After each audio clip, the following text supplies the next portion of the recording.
¿Qué tal? ¿Cómo ¿Qué están? tal? ¿Cómo están? ¡Feliz año! Feliz año, acá estamos de regreso en Código Abierto. Hoy día 14 de febrero, Día de los Enamorados, ¿no? Y bueno, arrancando este año para hablar sobre todos nuestros temas de Internet y sociedad, nuevamente junto con ustedes. Bueno, ha sido un año que ha arrancado bastante caliente, ¿no? Ha sido el verano del sur, digamos, ¿no? Este año hemos arrancado con todo el tema de SOPA, ¿no? Y todas las movilizaciones en todo el mundo de Internet por lo que estaba pasando en el Congreso americano. Hoy día todo el mundo se siente Anonymous. Se siente Anonymous, además, ¿no? Todo el mundo pone su mascarita en su Facebook y está en una actitud de protesta, lo cual es definitivamente un elemento importante a tomar en cuenta de cómo la gente ya está tomando en cuenta el tema de la libertad de acceso a la información y libertad de expresión como parte de un derecho que ejerce a través de Internet. Pero hagamos un poco un resumen. ¿De qué se trata? ¿Por qué la gente estaba tan alborotada con el SOPA? A ver, cuéntanos, Jorge. Claro, con el tema del SOPA lo que ha sucedido es que al ser una ley que se estaba proponiendo en Estados Unidos, impactaba directamente en un grupo de usuarios que no solamente es muy numeroso, sino que además es muy antiguo, es un usuario experto. Sabemos que Internet comenzó en Estados Unidos, entonces los usuarios norteamericanos son usuarios expertos y que ya han procesado parte de su vida a través de Internet. Entonces, al verse afectados por una ley que potencialmente podía limitar su derecho a disfrutar, probablemente sin saber exactamente cuáles eran los derechos que se estaban afectando, sino más bien su derecho a disfrutar de Internet como la conocen, ¿no? Entonces, de esa manera, la protesta se hizo más fuerte. Y la protesta se hizo mundial, además, porque portales importantes como Wikipedia, ¿no? Lanzaron la idea de un apagón y además se lanzó la idea de un apagón donde Google iba a participar, cosa que no sucedió. No, pero al final, digamos, Google se movilizó en contra de la ley SOPA, lo mismo lo hizo Facebook, claro. El mismo Twitter, digamos, no todos de la misma forma, pero algunos de una manera, digamos, poniendo su página en negro, otros una llamada, digamos, a que simplemente se combatiera esta ley, pero de alguna manera las principales páginas, las principales plataformas se movilizaron en contra de la ley SOPA, claro, ¿no? Al final fueron más de 10.000 páginas las que se suscribieron y se sumaron a esta campaña. Donde la mula, por supuesto, estuvo presente. La mula, por supuesto, estuvo muy activa, claro. Ese día motivando la discusión y con también discusiones previas, ¿no? Ahora, ¿se logró detener la ley? Por supuesto. La ley, finalmente, las dos leyes se detuvieron en el Congreso norteamericano y dado el proceso electoral en el cual está imbuido el país, Estados Unidos, es muy difícil que se aprueben esas leyes actualmente, ¿no? Entonces, además porque han demostrado ser impopulares. En un proceso electoral nadie introduce leyes impopulares. Ahora, el lobby de la gente, de estos operadores de contenidos, de la industria, digamos, el lobby de la industria de contenidos es tan fuerte que lleva pues más de 20 años intentando controlar las piezas, todo lo que viene a ser estos nuevos mecanismos de creatividad que ha traído el Internet y entonces viene intentando a través de ACTA, de PIPA, de SOPA, y estoy seguro no se va a cansar, o sea, no se ha rendido de ninguna forma. No, de hecho, parte de la noticia relevante esta semana que se mantiene, que nos dice que el tema se mantiene candente, a pesar del frío europeo, ha sido el tema de las discusiones sobre la aprobación por parte de los Estados miembros de la Unión Europea de la firma del ACTA, ¿no? Este acuerdo antifalsificación que incluye también cláusulas similares a las que proponía SOPA, o sea, cláusulas de vigilancia de los contenidos que se transmiten a través de la red. Y eso me trae a colación justo lo que tú mencionabas hace un rato. Y producto de eso, el famoso Anonymous se empezó a movilizar, digamos, contra algunos intereses europeos, e incluso en el Perú también actuó, ¿no? ¿Quiénes son Anonymous? Bueno, Anonymous no es nadie. Es anónimo. Y somos todos. El Anonymous es, digamos, una plataforma de protesta de los usuarios de Internet.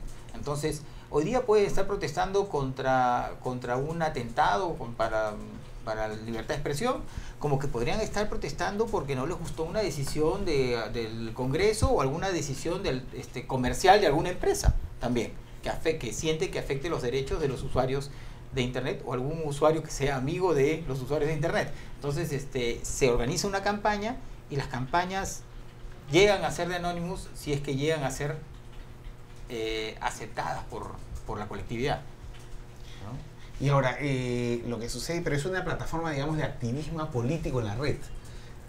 En algunos sí, en algunos casos llega a serlo. Yo cuestionaría algunas acciones no me parecen de activismo, me parecen más de diversión, de grupos de jóvenes diciendo, ok, yo sí puedo, y ¿cómo se llama? Ay, Que es Anonymous. me está llamando Anonymous.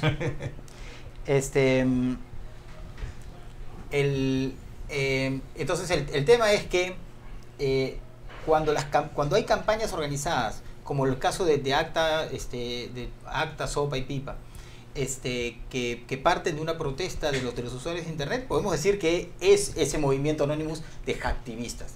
Pero cuando son, por ejemplo, ataques como el que hemos visto a la Cancillería peruana la semana pasada, ¿cuál es el sentido de la protesta? No hay un sentido de protesta, ni digamos una intencionalidad, un mensaje de por qué hemos atacado a la Cancillería y por qué hemos divulgado que son los memorándums de los recursos humanos, de la Oficina de Recursos Humanos de Cancillería. ¿Por qué? No hay, solamente para decir yo puedo y tú eres malo. Detrás toda una reivindicación sobre el tema de los tratados comerciales que estaría firmando el gobierno. No está muy claro. No está muy claro, ¿no? Pero en general, digamos, pero a mí lo que me sorprende, digamos, casi para terminar esta reflexión, antes que te caiga la mesa, es todo ese tema de cómo se está reflejando el tema de Anonymous en los chicos, ¿no? Es decir, claro.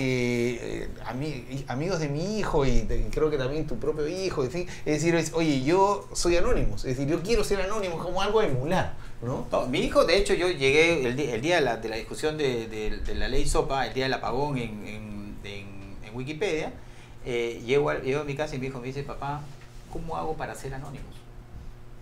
¿No? ¿Cómo sabes? Él se imaginaba que yo sí sabía, entonces yo, no te preocupes, le digo, ya lo vas a saber.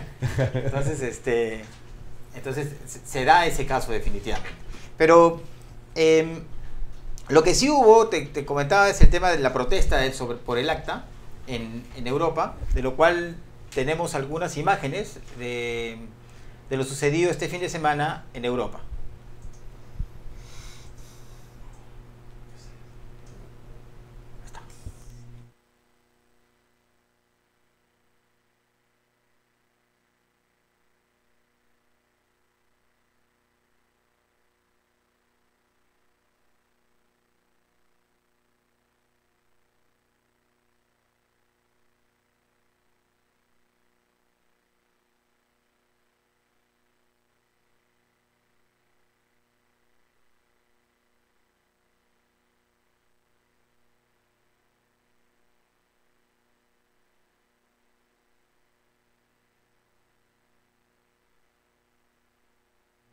Bueno, definitivamente esos no eran Anonymous, no se preocupen. No, hemos sido hackeados y no hemos tenido el video de la protesta sobre el ACTA en Europa. Ya la vamos a tener ahora.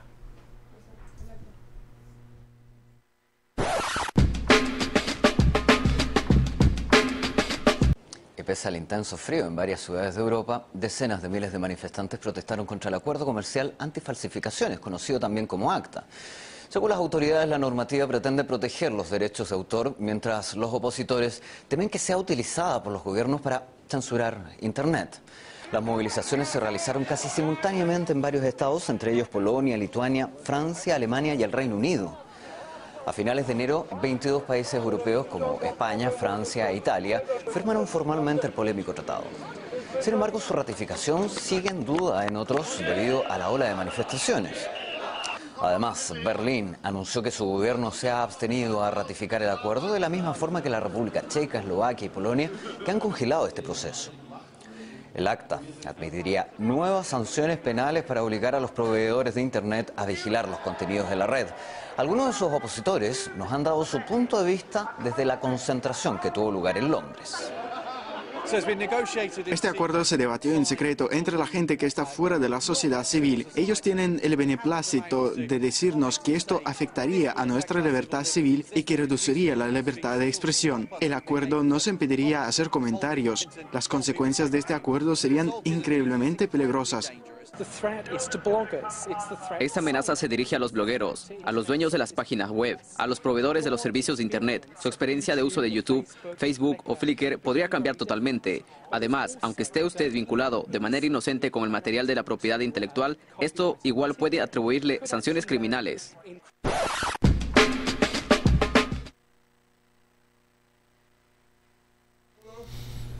Bueno, esas fueron las imágenes entonces de lo ocurrido este fin de semana en Europa. Y bueno, este fin de semana también se abrió un nuevo debate respecto sobre al tema de la OLPC en Perú. Que en cristiano significa organismo latinoamericano. Una laptop por cada niño, que es un proyecto que se impulsó en el gobierno pasado. Pero es un proyecto internacional, ¿no es cierto? Que fue impulsado por el MIT. Fue inicialmente fue por Nicolás Negroponte, que formaba parte del MIT, pero después un poco el debate que ha surgido a partir de un comentario de un artículo de Marcos y Fuentes en Perú 21 es que en realidad pues no es un proyecto del MIT, sino es un proyecto de la fundación de Negroponte, ¿no? Negroponte y todo. Bueno, volvemos, hacemos una pausa y después volvemos con una sorpresa para ustedes.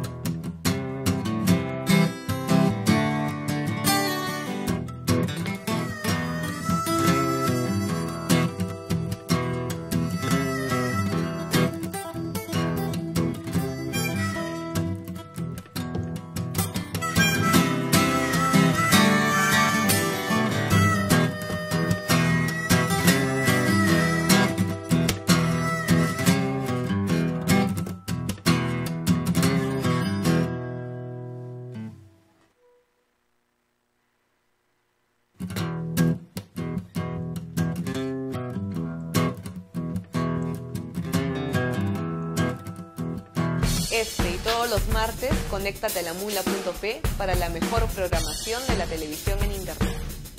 A las 7, El Mundo de las Tablas, sala llena con Eduardo Adriansen. A las 8, Internet en la actualidad, en código abierto con Jorge Bocio y Rolando Toledo. A las 9, Coyuntura y Sociedad, en Cuéntame Otra con Fernando Vita. Y a las 10, La lucha por la diversidad sexual, conducta impropia con Gio Infante. Y solo por Mula TV.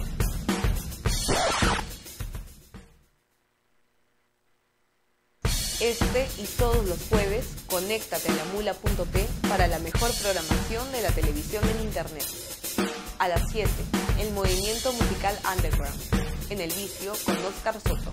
A las 8, un programa de programación, es Web Inc. con Antonio Ognio y Germán Martínez. A las 9, una mirada alucinante de la realidad. Después de todo, con Pedro Salinas. Y a las 10, conflictos regionales bajo la lupa. En El Arriero, con Javier Torres. Y solo por Mula TV.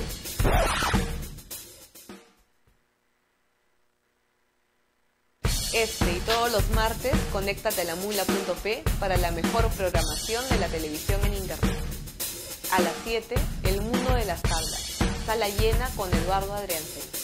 A las 8, Internet en la actualidad, en código abierto con Jorge Bocio y Rolando Toledo. A las 9, Coyuntura y Sociedad, en Cuéntame Otra con Fernando Vita. Y a las 10, La lucha por la diversidad sexual, conducta impropia con Gio Infante. Y solo por Mula TV.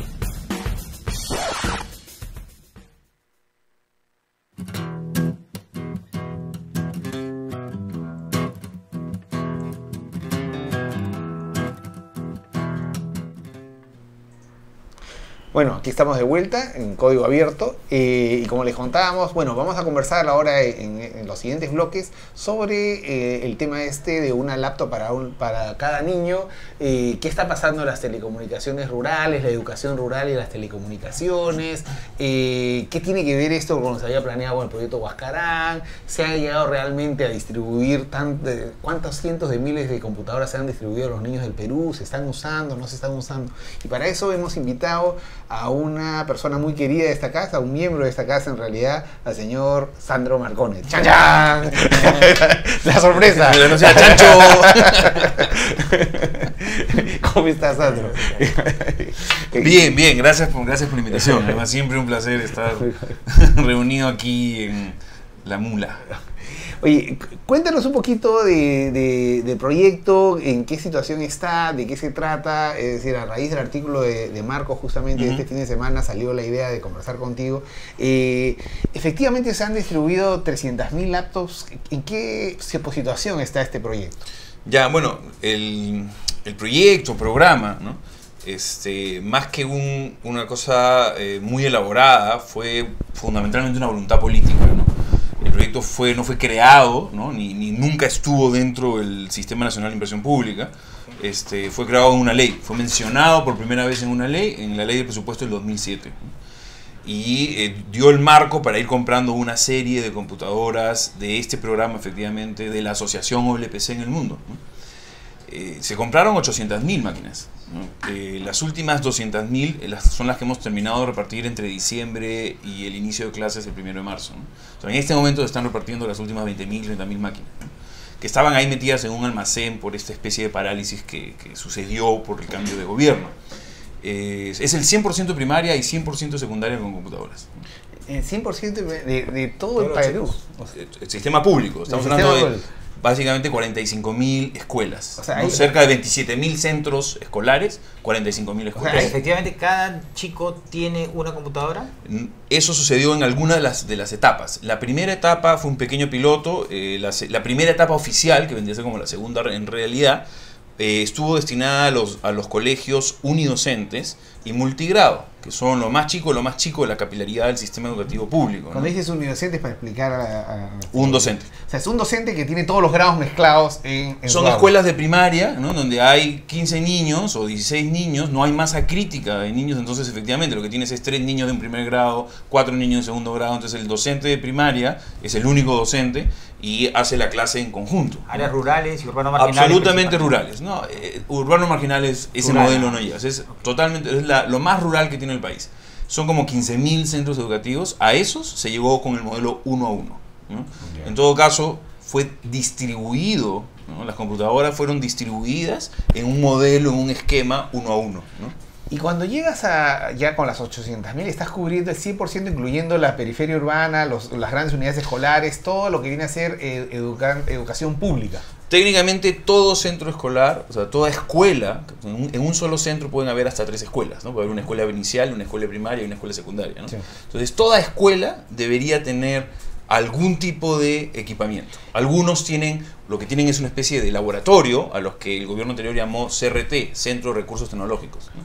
Y los otros, los colegios más rurales, estos 15.000 que les decía, tienen 1 a 1, ¿no? Pero están distribuidas en todo el espacio, ¿no? En todo el sistema público de la educación básica regular. ¿Y cómo ha cambiado, digamos, lo que tú contabas en las 15.000 escuelas, digamos, rurales, periféricas, con un unidocente, y se mantuvo el programa Una computadora para un niño? Y actualmente la escuela promedio, ¿cómo funciona el sistema? ¿O tienes 2 o 3 modelos de uso de la tecnología? Una de las cosas que ya estamos trabajando desde la lógica de esta nueva gestión, ¿no? Es que la configuración de la tecnología no puede ser tan homogénea. Es decir, las laptops, y más que las laptops como equipo, ¿no? El software que corre sobre las laptops son genial. En verdad son una gran cosa y podríamos pasarnos todo el programa hablando solo de eso y de la importancia que tiene. El punto es que distribuir laptops en los colegios, ¿no? Dependiendo de su tamaño de matrícula, no es lo suficientemente fino, ¿no? O sea, no es lo suficientemente moderno ni inteligente como para resolver las necesidades de tecnología de un colegio. En algunos casos van a necesitar laptops para los niños, en otros casos van a necesitar una desktop, en otros casos van a necesitar una laptop para el proyector, o sea... Le quita flexibilidad, digamos, a la gestión de la tecnología. Así es. Entonces, claro, es una decisión típica. Cuando tú construyes un programa de esta dimensión, desde la voluntad política, ¿no? Entonces, en verdad, la agenda es hacerlo más eficiente. Y hacerlo más eficiente es distribuir la mayor cantidad lo más rápido posible. Y esa creo que fue la trampa conceptual en la que se metieron. Y cuando hablas del tema del software, cuando entra el tema del conflicto, para no entrar, digamos, a la profundidad de la discusión sobre el software mismo, pero sabemos que el software que está en las OLPC no es el mismo que la gente encuentra en una cabina pública de internet. Así es una metáfora distinta. Sí, entonces, está bonito, está bonito. Después hablamos de la metáfora. Solo para no entrar a la discusión. Para no entrar a la discusión, hablamos de la metáfora. Y entonces, claro, si los profesores y los chicos han estado acostumbrados a usar la cabina pública, que es lo más cercano que tienen, más que muchas veces es muy barato y accesible, y allí tienen un software con el cual se han acostumbrado, y en el colegio tienen un equipo distinto, un software distinto y una metáfora distinta, ¿cómo conciliamos esto, lo que tienen en la calle y acaso en la casa, a los que tengan, y lo que tienen en la escuela? ¿Cómo se concilia eso? Hay dos miradas. La primera es que ¿qué porcentaje tiene acceso realmente a las cabinas públicas? Aunque todos sabemos que democratizan mucho el acceso, de los espacios en donde estamos hablando, ¿no es cierto? No, o sea, ni siquiera tenemos conectividad suficiente para que haya una cabina pública, ¿no? Entonces, una mirada. Y la otra mirada es que, en verdad, lo más importante no es lo que te estás imaginando, que es ese chico que ya tiene algún contacto con la tecnología, cómo va a interactuar con lo que le ofrece el Estado en la escuela. Lo más importante es que las siguientes generaciones, a razón de 8 o 9 millones de alumnos por año, ¿no es cierto?, se van a enfrentar por primera vez al Internet en la escuela pública. O sea, con 100% de tecnología cuando entran a primer grado, su primer contacto es en la escuela. Es en la escuela, ¿no es cierto? Que en principio es así. O sea, todo el proceso pedagógico y de socialización siempre fue en la escuela. Ahora, eso nos lleva a un punto clave, es decir, que es la conectividad de estos colegios. O sea, ¿qué porcentaje de las escuelas peruanas públicas está conectada a Internet? ¿O cuenta conectividad? Ahí también tenemos algo que es interesante, que además marca una diferencia en lo que ha sucedido en los últimos 10 años. Oficialmente nosotros, el Ministerio de Educación, ha conectado a 5.000 centros educativos. Estamos hablando de poco más del 10%. ¿Ya? Sin embargo, hemos recibido ya en estos 2 o 3 meses, como dijete, ¿no?, claras señales de que el ecosistema, ¿no?, está cambiando. Está cambiando y están conectando los colegios. Es decir, si mañana desaparece dijete, ¿sí?, los colegios se van a seguir conectando a Internet y van a seguir comprando computadoras. Hay un efecto bola de nieve. Sí. ¿No? Municipios están invirtiendo también. Municipios, ¿no?, gobiernos regionales. La última compra de OLPC, la última compra de XO, que es el modelo de esta laptop en sí misma, la ha hecho el gobierno regional de Amazonas, que ha comprado 13.000. ¿No? Independientemente, o sea, con dinero del gobierno regional de Amazonas, de recursos propios incluso, ¿no? Entonces, los gobiernos regionales están mirando la inversión en tecnología y educación, cosa que no sucedía hace 10 años, ¿no? Pero digamos, en el balance que se tiene, este 90% que no está conectado a Internet, ¿cómo se articula a la oferta pedagógica? Claro, ahí hay varias cosas que hay que construir, ¿no? Y que probablemente la oferta pedagógica es una de ellas, es lo más importante. O sea, qué cosa es lo que sucede en esas máquinas y qué cosa sucede alrededor de esas máquinas es algo que se ha dejado un poco de lado por este afán de hacer eficiente la decisión política, entonces de distribuir más con la mayor rapidez, ¿no? Esa cosa pedagógica nos obliga a pensar en un país como el nuestro en 2 tipos de conectividad, ¿no? La conectividad asíncrona y la conectividad síncrona. O sea, va a haber escuelas que van a tener conexión a Internet de muy bajo ancho de banda, escuelas que van a tener muy buenas conexiones a Internet y escuelas que no van a tener conexiones a Internet. Y las que no van a tener conexiones a Internet pueden estar aún así conectadas, ¿no es cierto? Okay. A través de mecanismos de actualización asíncrono de contenidos. Pero además estas computadoras, según tengo entendido, tienen la capacidad de conectarse entre sí. Así es. Parte de la conectividad asíncrona, ¿no es cierto?, es que Además, para no ser muy infocéntricos en el análisis del Internet en la educación, ¿no es cierto? Hay también un tema de comunicación detrás, ¿no? Las computadoras tienen una tecnología que les permite conectarse en mesh, es decir, entre ellas, ¿no? Hay alguna, o sea, está probándose hasta dónde nos lleva ese modelo, ¿no? En teoría, cada máquina puede conectarse con otras 5, pero en estrella podrías tener, ¿no?, digamos, un grupo de 25 hasta 50 máquinas conectadas entre sí, ¿no? Y es ahí donde entra lo de la metáfora, porque la máquina, cuando tú entras, no ves el escritorio, ¿sí? Que es una cosa totalmente occidental, totalmente, además, visto por nosotros y además exportado de una metáfora que hizo sentido en otro país, ¿no es cierto? La metáfora del escritorio se construyó en Estados Unidos por el mercado de Estados Unidos en el nivel de madurez que tenía en el momento en que apareció Microsoft, ¿no?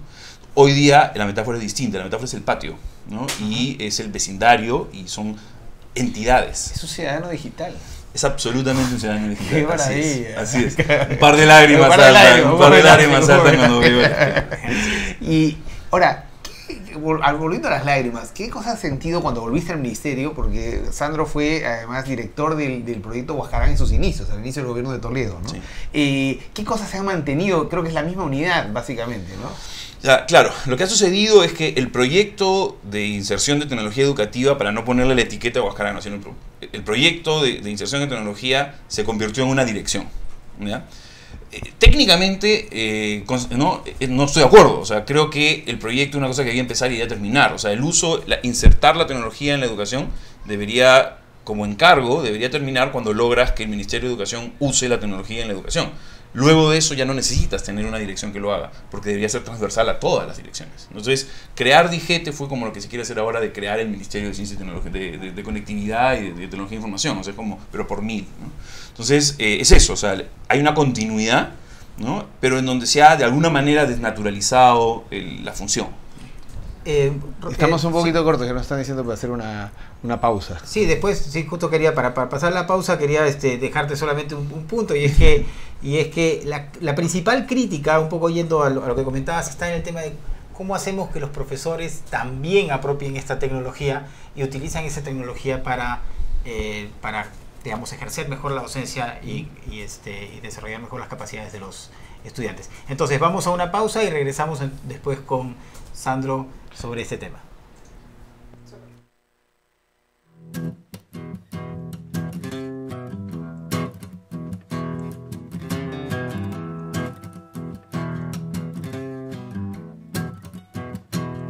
Este y todos los martes, conéctate a lamula.p para la mejor programación de la televisión en Internet.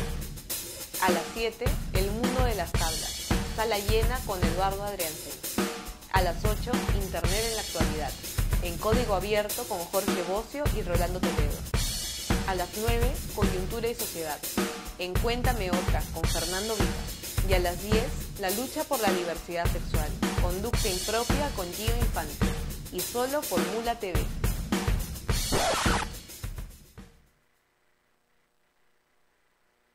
De lunes a viernes a las 9 de la noche, conéctate a lamula.p para la mejor programación de la televisión en Internet. Los lunes, Pague con Sencillo, Economía para Mulas, con David Rivera. Los martes, Coyuntura y Sociedad en Cuéntame Otra con Fernando Vivas. Los miércoles, La política como nunca la viste antes. Aquí y ahora, con Jacqueline Fox. Los jueves, una mirada alucinante de la realidad. Después de todo, con Pedro Salinas. Los viernes, un repaso a la semana, en Pasando Revista con José Alejandro Godoy. Y solo por Mula TV.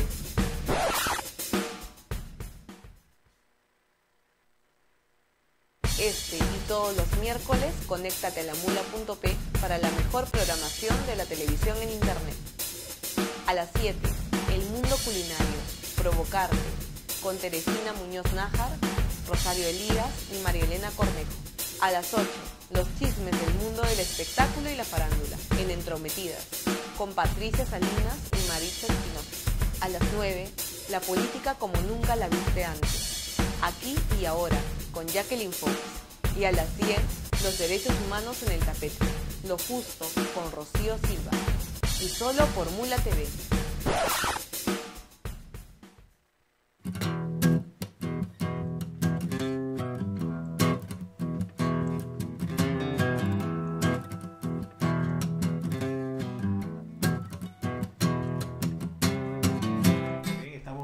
estamos de regreso. Sandro, estábamos conversando antes de la pausa sobre principalmente esta crítica que hace un informe de Jeff Patzer, que dice que los profesores no recibieron la ayuda que necesitaban del parte del ministerio para apropiar esta tecnología e incluirla en el proceso educativo. ¿Cómo es que se llevó a cabo este proceso para incluir a los docentes? Y si no se logró, ¿cuáles son los planes para que sean incluidos? Claro, una de las cosas que se han demostrado con este shock de inversión en tecnología educativa es que la sola presencia de la oferta de tecnología no resuelve el problema, ¿no? Entonces hay una lógica que algunos empiezan a tener sobre el tema de telecomunicaciones y el tema de tecnología, que es como un dejar hacer, dejar pasar. O sea, yo pongo tecnología y entonces solito se va a activar la demanda, ¿no? Yo escuché una vez a una autoridad del Ministerio de Educación en el gobierno anterior que decía, ya con la tecnología hasta no necesitamos docentes, no, porque los chicos aprenden solos. Así es, o sea, alguna de las personas que veían esto, como te digo, tenían una visión pedagógicamente hablando bastante chata, ¿no? Es uno de los grandes cambios que ha sucedido en esta gestión ministerial, ¿no? Es que lo que dirige el tema es lo pedagógico. Una vez que tú tienes claro cuál es el modelo pedagógico, tú puedes definir cuál es la configuración de la tecnología y según la configuración puedes decidir ya la tecnología en sí misma, el commodity, ¿no? Lo que sucedió con el programa de la CXO es que se decidió por la tecnología y luego se les pidió a los pedagogos, bueno, hagan algo, ¿no? Hagan lo mejor que puedan, ¿no? Y cuando se les pidió a los pedagogos, se les pedía al pedagogo de la Dirección General de Tecnología, ni siquiera al pedagogo de todo el ministerio, ¿no? Entonces, hay un desequilibrio típico en el Ministerio de Educación que esta gestión además ha roto. O sea, ya no hay estos feudos, ¿no? Ya todo se está trabajando coordinadamente. Entonces, la estrategia de formación a docentes es una estrategia de formación a docentes en el Ministerio. No es la estrategia de DIGETE y la estrategia de la elección primaria y la estrategia de la elección secundaria, ¿no? O sea, se está racionalizando la llegada y se está cohesionando la llegada del Ministerio a los centros educativos y a las regiones. En estos 7 meses de gestión del gobierno, y bueno, tú tienes creo que 3 meses a cargo de DIGETE, ¿se ha logrado ya capacitar al conjunto de los profesores? O sea, lo que pasa estamos? es que capacitar al conjunto de los profesores, digamos, es difícil de hacer, ¿no? Claro. Estamos hablando de 600.000 personas, muchos de ellos han sido capacitados varias veces sobre distintos temas, ¿no? En algún momento yo tenía la sensación de que contaba con 150.000 docentes capacitados en el uso de tecnología, ¿no? Porque claro, había la gente, lo que decía Intel que capacitó, lo que decía Microsoft que capacitó y lo que decía DIGETE que capacitó, ¿no? Y todos hablaban de 50.000. Claro, son 150.000. Claro. El problema es que eran los mismos 50.000, ¿no? Entonces, una de las cosas que hemos descubierto es que no hay un rastreo exacto de esos 50.000. O sea, no hay una base de datos que me permita saber a fulanito de tal lo capacité 4 veces o 5 veces o 6 veces. Entonces, la sensación que tenemos es que estas capacitaciones son siempre la misma gente, ¿no? Y cuando por el Twitter, cuando alguien me comenta algo, lo valida, ¿no? Y una vez capacitada la gente se queda o se va a lo mejor. Claro, hay una alta movilidad, ¿ya? Y de hecho es una cosa que permanentemente en los planes de capacitación del ministerio todo el mundo se queja, ¿no? Lo que pasa es que capacitas a alguien y ya no está, ¿ya? Pero esa persona no desaparece, está en el sistema, solo que se ha movido a otro sitio. Si tú tuvieras cómo rastrearlo y cómo tener un sistema de CRM, ¿no?, eficiente con estas docentes que has capacitado, tú lo que estás es moviendo tus piezas de ajedrez y puedes usarlas también ahí. Entonces el problema, la metodología de capacitación a 600.000 docentes ha sido en el ministerio durante años la cascada, ¿no? Entonces yo como ministerio formo formadores y los formadores llegan a las UGELes y forman a otros docentes, ¿no? Esta cascada tiene que empezar a ser intervenida, ¿no?, auditada, ¿no?, para pensar a ver si es cascada o es simplemente un chorreo, es decir, cómo llega el mensaje hasta el final, ¿no? Mientras más rápido despliegues un programa, más a prueba pones la metodología cascada. Entonces, para ser justos con el gobierno anterior, no es que no plantearon capacitación al docente, la plantearon, pero eran tan eficientes entregando computadoras, ¿no es cierto?, que le ganaban a la capacitación. Entonces, claro, muchas veces llegabas a un colegio, estaban las computadoras ahí y capacitación no había llegado todavía, ¿no es cierto? Y probablemente un día o una semana después de que se fue el periodista, llegó la capacitación. Eso no quiere decir ni siquiera que la capacitación haya sido suficiente, ¿no es cierto? Y ni siquiera que haya estado orientada a todo lo que se debía estar orientado. Porque el modelo pedagógico es lo que importa, ¿no? Entonces, y en el modelo pedagógico es donde hay que invertir ahora. ¿Y cómo describirías en síntesis el modelo pedagógico incorporando esta tecnología? El que fue usado, el que, ¿no?, está ahorita en marcha, o sea, el que está en marcha es, el modelo pedagógico es entender que tienes distintos niveles, o sea, que tienes un sistema, un ecosistema con distintos niveles de madurez, no solo tecnológica, sino madurez de gestión educativa, ¿no? Uno de los problemas que se tiene en la capacitación tecnológica es que llegas con el supuesto de que el docente sabe enseñar, ¿no es cierto? Entonces, si tú llegas con ese supuesto hoy día a la escuela, en muchos casos puedes encontrarte que era un mal supuesto. Entonces, tu capacitación se orienta fundamentalmente a la planificación de la sesión de clase. Estamos en un sistema constructivista, eso quiere decir que el docente tiene absoluta libertad para planear su clase.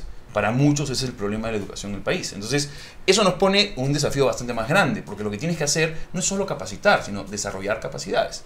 Tienes que hacer que el docente sea capaz de imaginar una clase, planearla, programarla, ¿no? Y ahora hacer todo eso con la ayuda de la tecnología. Nosotros, que ya hemos pasado por la curva de aprendizaje, sabemos que eso se hace más fácil. Te cuento, si no sabías, ya va a pasarte, ¿no? Ya nos hemos apropiado de la tecnología, entonces nos queda claro que hacer esas actividades con la tecnología es mejor. Pero los docentes tienen todavía que pasar la curva de aprendizaje. Entonces, esta capacitación de 8 horas planeada inicialmente no es suficiente, ¿no? Y además en una capacitación que solo abarcaba el problema de uso. Habías resuelto el acceso, tenían las computadoras. Luego habías capacitado en el uso, que la sepan prender, suficiencia de uso. Pero las dos cosas más importantes no estaban ni siquiera planteadas, que era apropiación y sostenibilidad, ¿no? Ahora, pero por ejemplo, en la parte pedagógica, más allá de la libertad de cátedra o de la libertad que tienen o tendrían los profesores, en el sistema educativo, por ejemplo, existe contenidos educativos que están cargadas en cada una de esas máquinas o en un servidor que están disponibles. Es decir, por ejemplo, las lecciones de matemática de primaria, con, me imagino, todas las posibilidades que podrían tener softwares cargadas en esa máquina para que sea más pedagógica, etc. ¿Qué tipo de contenido son disponibles dentro de estas computadoras? En este momento han puesto contenido, mucho de ellos es muy estático, o sea, es básicamente contenido en el viejo sentido de la palabra, ¿no? Es decir, como la digitalización de lo físico, ¿no? Entonces está lo menos estático que en esa línea está es como una versión offline de Wikipedia, por ejemplo, ¿no?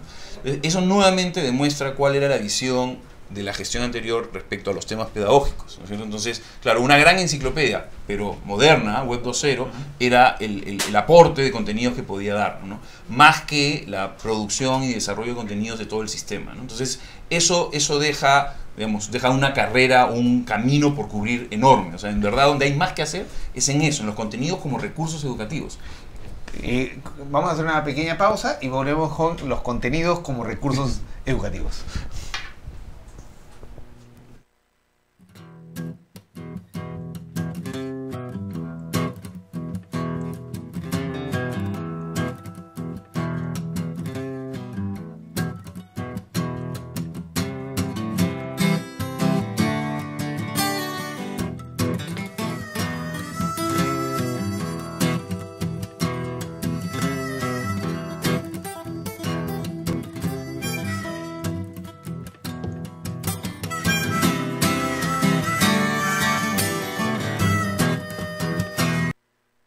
Este y todos los martes, conéctate a lamula.p para la mejor programación de la televisión en internet. A las 7, El Mundo de las Tablas, sala llena con Eduardo Adriansen. A las 8, Internet en la actualidad, en código abierto con Jorge Bocio y Rolando Toledo. A las 9, Coyuntura y Sociedad, en Cuéntame Otra, con Fernando Vivas. Y a las 10, La lucha por la diversidad sexual, conducta impropia con Gio Infante. Y solo por Mula TV.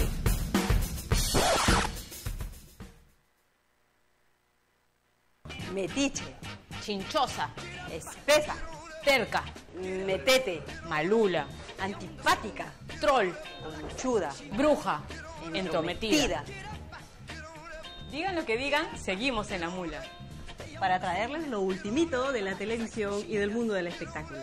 Soy Patricia Salinas. Yo, Maritza Espinosa. Las Entrometidas.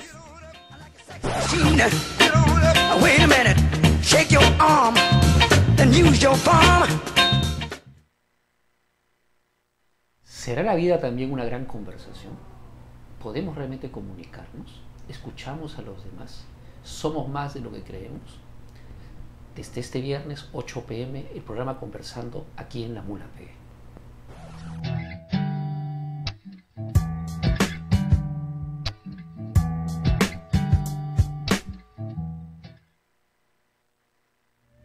Hola, soy Mónica Sánchez y estás viendo La Mula TV.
Bueno, volvemos aquí con Sandro Marcone en Código Abierto. Entonces, ¿cuál es el tema de los contenidos? Los contenidos no pueden ser solo la versión digital del contenido físico, ¿no? Sino tienen que estar construidos como recursos pedagógicos. Tiene que ser pensado un objeto, que puede ser una simulación, un video, tiene que haber una ficha pedagógica que le dice al docente cómo usar, qué usar, cuándo usar, además cómo se asocia eso a la estructura curricular básica, ¿no? Según la gente de la OLPC, de la Fundación, el gobierno peruano no aceptó toda la ayuda que ellos ofrecieron para trabajar el tema de contenidos, ¿no? Entonces, la OLPC de alguna manera defiende, ¿no? Dice, la aplicación del modelo en el Perú no es una aplicación estrictamente no cumple OLPC. Con la franquicia. Digamos, si fuera una franquicia, ellos no pondrían el sello en esa. ¿Y qué consistía? O sea, ¿qué no hemos hecho como gobierno peruano? Estructura curricular básica, es decir, crear recursos pedagógicos que estén asociados a la estructura curricular básica y planearlas de manera que el docente sepa que la semana tal que le toca trabajar la competencia Y, ¿no? Tiene 20 opciones para trabajar y están en la computadora. Y ahora eso ya lo estamos incorporando en el... Eso lo estamos trabajando, así es, ¿no? El problema es que, ojo que tenerlo en Lima es una cosa y instalarlo en 80.000 computadoras en 45.000 escuelas a nivel nacional es otra. Entonces, esta nueva versión de sistema operativo y de software que estamos trabajando y vamos a tener listo para el primer día de clases, o sea, va a empezar a instalarse. ¿De este año? Sí, va a empezar a instalarse, ¿no?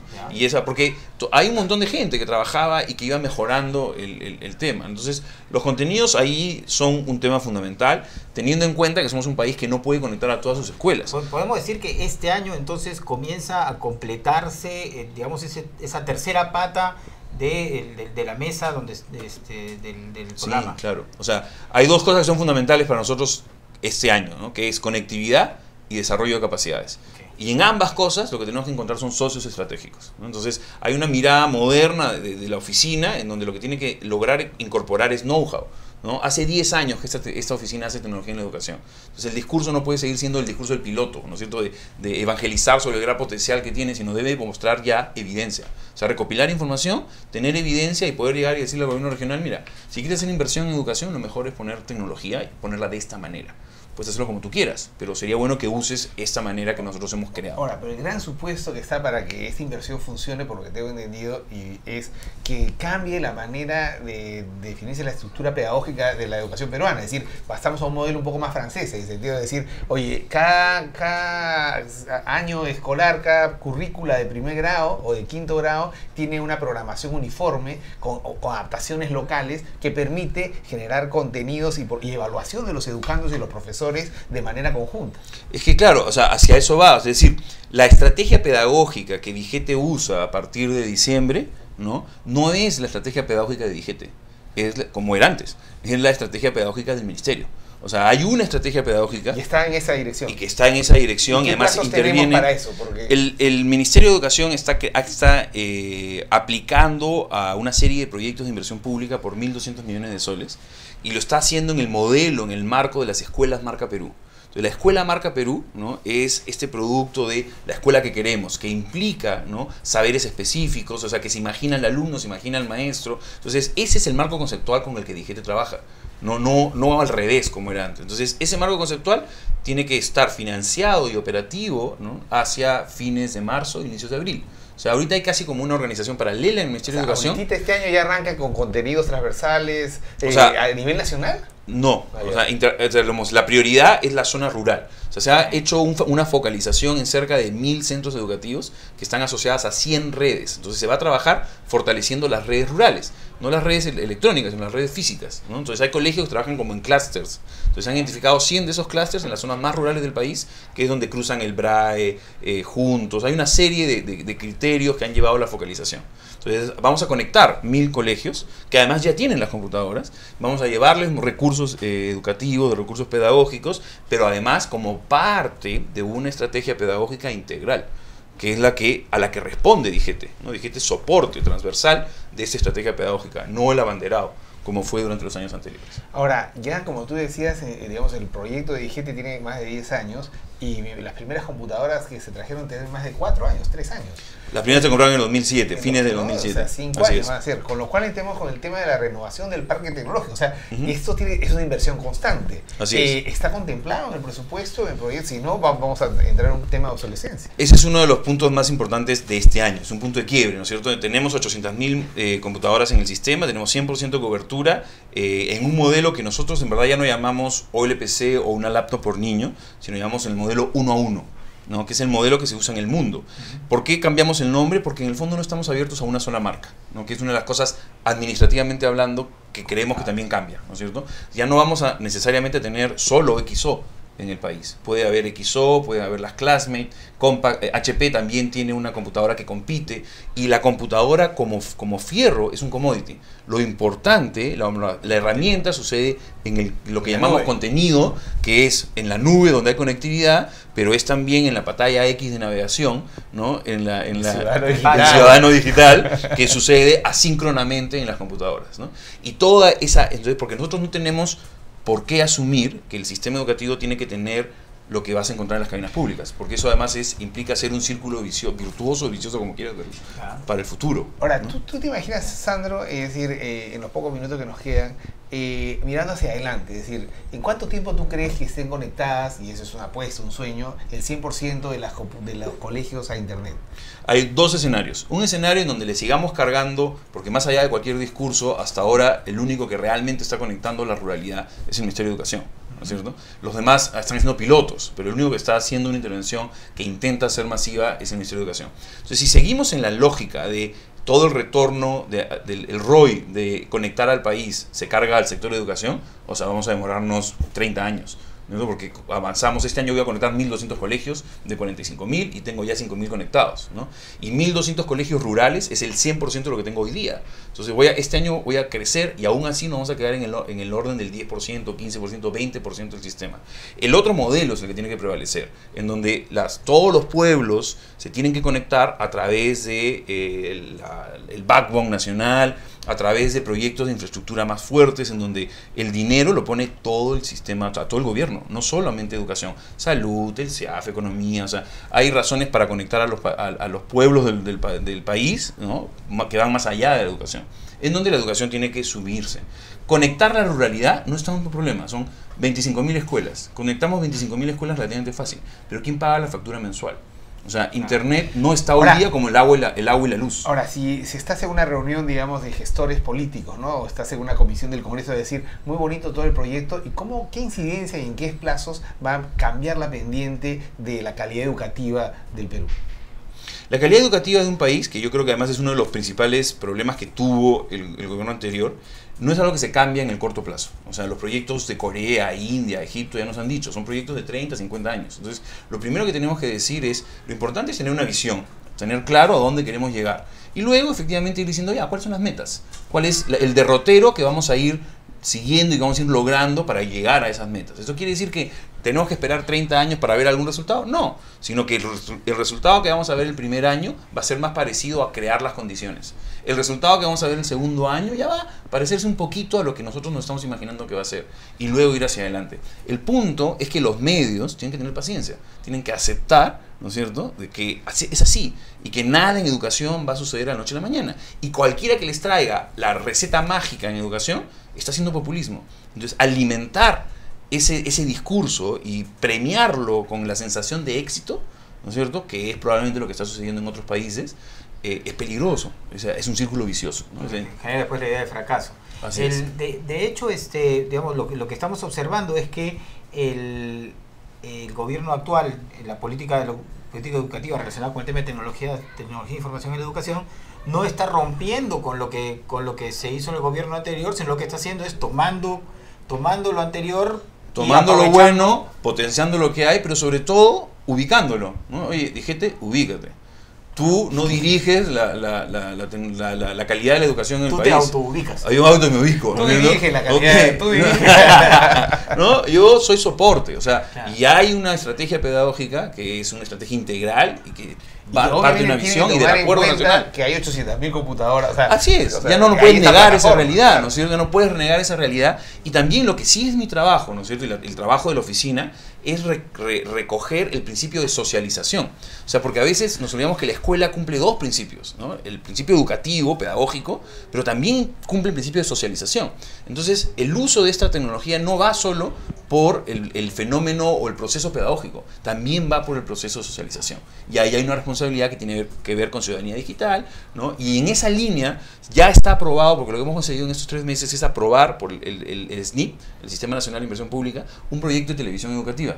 O sea, lo que vamos a hacer es meter 60 millones de soles ya este año para hacer televisión educativa. Es como un eslabón perdido. O sea, en estos años todo el mundo ha seguido mirando al internet y no nos hemos olvidado de la televisión. Y México, Chile, Colombia han construido el uso de tecnología en la educación sobre la base de la televisión. Si nosotros hubiéramos sido capaces en estos 10 años de usar la televisión para enseñarle algo a un docente, lo hubiéramos podido usar para enseñarle a usar la computadora. ¿Estás hablando de tener un canal de televisión abierta o estás hablando de construcción de contenidos para ser difundidos, contenidos audiovisuales? En el fondo de ambas cosas. O sea, en estricto son hasta 5 canales, 3 para alumnos y 2 para docentes. Uno de ellos es como documental. El punto es que en algunos sitios, ¿sí?, nosotros tenemos que preocuparnos por el transporte.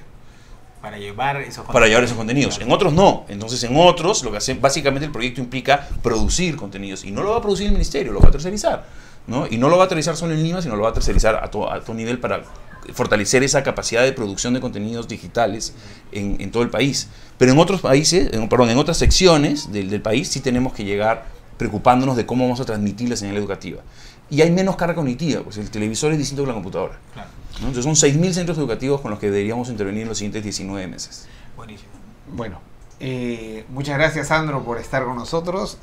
Ha sido una muy interesante conversación sobre todo el proyecto de educación y las oportunidades que se abren con toda esta plataforma tecnológica que ya cuenta el Ministerio y los retos que tiene la gestión del Ministerio, del Gobierno, de lograr realmente usar y transformar el Ministerio y la calidad de educación en el Perú en el largo plazo usando estas nuevas plataformas. Bueno, eso ha sido todo. Ahora los dejamos en la programación de La Mula y vamos con el micro noticiero de La Mula, que va por su segundo día. Bueno, nos vemos. Chao. Próxima semana.